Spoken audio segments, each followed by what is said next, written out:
দেখো বাবিনকে খাইয়ে দাইয়ে স্নান টান করে রেডি করে দিয়েছি, আর বাবিন চলে গেছে নিচে। আর এখন ছেলের বাবাই নিয়ে যাবে ছেলেকে স্কুলে। তা আজকে যেহেতু বাবিনের পরীক্ষার টাইমটা একটু মানে তাড়াতাড়ি রয়েছে, ওর ডিউটি যেতেও লেট আছে, তা ও দিয়ে আসছে, আমি একটু বাদে গিয়ে নিয়ে আসবো।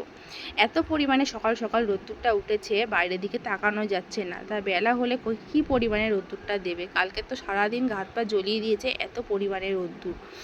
তা কিছু করার নেই, রোদ্দুরের কাজ তো রোদ্দুর করবেই, আমাদের কাজ আমাদের করতে হবে। তা আমার বাবিন চললো আর বাবার সঙ্গে স্কুলে। আমার কোনো কাজকর্ম এখনো হয়নি, রান্না বান্না কিচ্ছু হয়নি, কারণ বাবিনকে একটু পড়ালাম। পরীক্ষার দিতে যাওয়ার আগে একটু রিভাইজ না দিলে হয় না, যতই পরীক্ষার আগে থেকে পড়াই না। আর আজকে রান্না বান্নাও তেমন কিছু করব না ভাবছি, গরমে না ভালো লাগছে না গো।